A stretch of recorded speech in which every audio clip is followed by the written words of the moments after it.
नमस्कार, आप देख रहे हैं कशिश न्यूज और खास खबर के साथ मैं हूं दीपक शर्मा। बिहार विधानमंडल का सत्र चल रहा है और पक्ष और विपक्ष के बीच सत्र के दौरान बाहर और अंदर विभिन्न मुद्दों को लेकर तनातनी देखने को मिल रही है।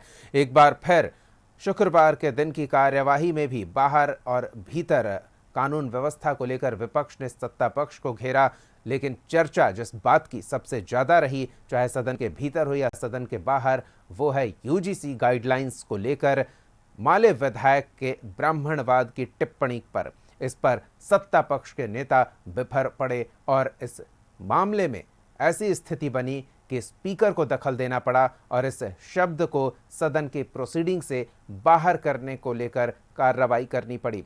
क्या कुछ हुआ दिन भर, दिखाते हैं आपको। यूजीसी के इक्विटी सेल को लेकर कुछ दिनों पहले बड़ा विवाद हुआ था।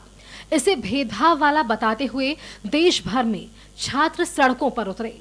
मामला सुप्रीम कोर्ट में गया और इस पर फिलहाल रोक लगी है, लेकिन बिहार विधानसभा में ये मुद्दा उठा। भाकपा माले के विधायक संदीप सौरभ ने उच्च शिक्षण संस्थानों में जातिगत भेदभाव खत्म करने के लिए इसे जरूरी बताया, लेकिन एक खास मानसिकता वाले लोगों पर इसे लागू होने में अड़ंगा लगाने का आरोप भी लगाया, जिसके बाद सदन में हंगामा होने लगा। 2026 में यूजीसी द्वारा इक्विटी गाइडलाइंस की घोषणा की गई, लेकिन इस गाइडलाइन को मजबूती से लागू करने की जगह ब्राह्मणवादी मानसिकता से प्रायोजित आंदोलनों के बाद सुप्रीम कोर्ट द्वारा इसे स्थगित कर दिया गया।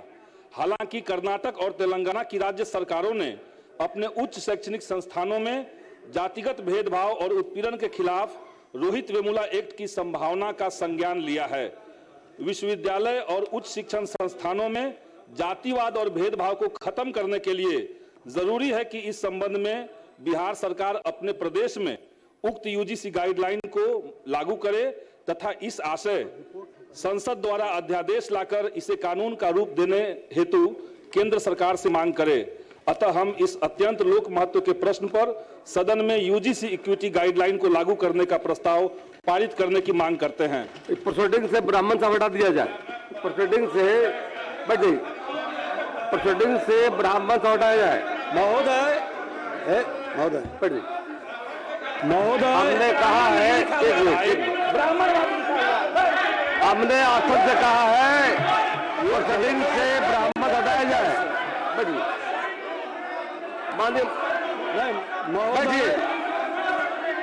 हमने आदेश दे दिया है। महोदय हमने कहा है प्रोसीडिंग से ब्राह्मण से हटाया जाए। कोई समस्या है, हर समाज के लिए है।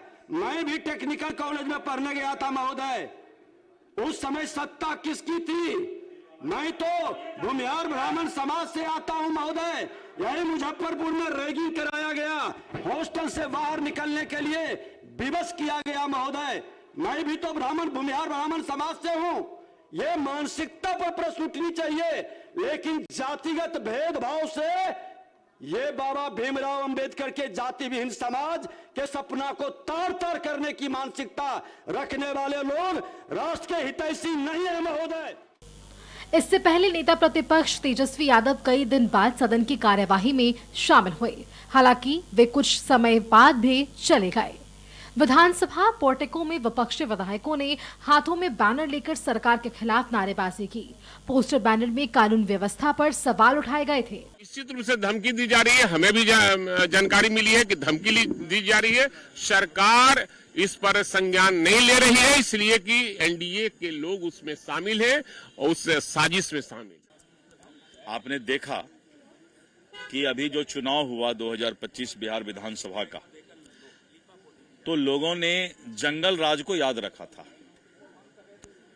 मैं बार बार बोल रहा हूं कि ये स्थापित इस्टेब्लिश्ड अपराध नहीं है, वैसा अपराध जिसमें मुख्यमंत्री निवास से समझौता होता हो। आज कानून के राज में कोई सोच भी नहीं सकता है, इसीलिए उनको कोई नैतिक हक नहीं है कि अपराध पर किसी तरह का आरोप कानून के राज वाली कानून के सरकार पर लगाए। फर्जी आरोप मैंने सदन में चुनौती दिया कि आप अपराध की सूची दीजिए, नहीं दिया उन्होंने, तो मैंने सदन की कार्रवाई का हिस्सा बना दिया कि 14 आपराधिक घटना हुई थी, हर आपराधिक घटना में कार्रवाई हुई। एक पुराना मामला इन्होंने प्रतिवेदित किया। इन लोगों को कोई जानकारी नहीं रहता है, ऐसे ही आरजेडी वाला ट्वीट कर देता है। अब हाल है कि आरजेडी के ट्वीट के फॉलोअर हो गए हैं लोग। तेजस्वी यादव ने कानून व्यवस्था की स्थिति को लेकर सरकार पर निशाना साधा। तेजस्वी ने कहा कि जब से मुख्यमंत्री ने गृह विभाग छोड़ा है तब से अपराधियों का मनोबल बढ़ गया है। उन्होंने कहा कि बिहार में बच्चियों के साथ दुष्कर्म हो रहा है, जो बेहद चिंताजनक है।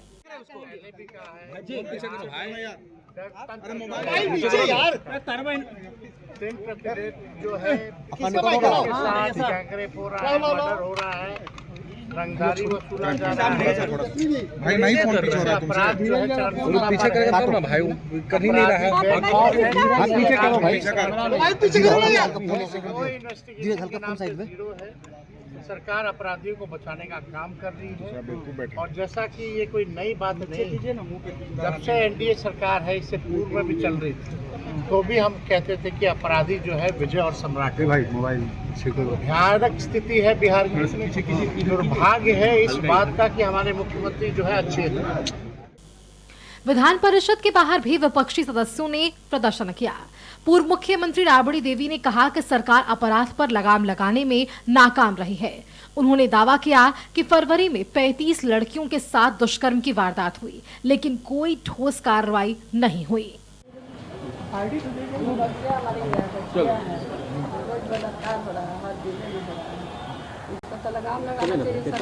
हो गया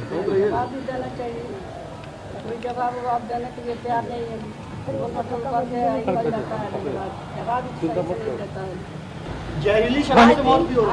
आज दिन हो रहा है बलात्कार, अपहरण, आप लोग तो छिपा हुआ है, आप लोग तो दिखाते हैं। महिलाओं पे अपराध बढ़ा है मैडम बिहार में, बहुत बड़ा है। सरकार को कार्रवाई करना, पुलिस फेल है, मैं मानती हूँ। बलात्कार पर रोक लगाना चाहिए। छोटा छोटा बच्चियों के साथ बलात्कार होता है, उस पर तो रोक लगाना चाहिए कम से कम। हालांकि सत्ता पक्ष ने विपक्ष के प्रदर्शन पर सवाल उठाया है। संसदीय कार्य मंत्री विजय चौधरी ने कहा कि सदन में सरकार सभी सवालों का जवाब देगी। तो सदन में नहीं बोल के कोई ट्विटर पे लिखते हैं, कोई सोशल मीडिया पे लिखते हैं। ये तो लगता है कि सच्चाई से कुछ दूर भागने की स्थिति बन रही है। सत्र की शुरुआत से ही विपक्ष लॉ एंड ऑर्डर का मुद्दा उठा रहा है और नीट छात्रा मौत सहित दूसरे मामले को लेकर सरकार को घेरने की कोशिश कर रहा है। और हर दिन सदन की कार्यवाही शुरू होने से पहले ही सदन के बाहर पोस्टर बैनर के साथ प्रदर्शन कर रहा है। कशिश न्यूज के लिए पटना से प्रीतम के साथ राजीव मोहन और राजीव रंजन की रिपोर्ट।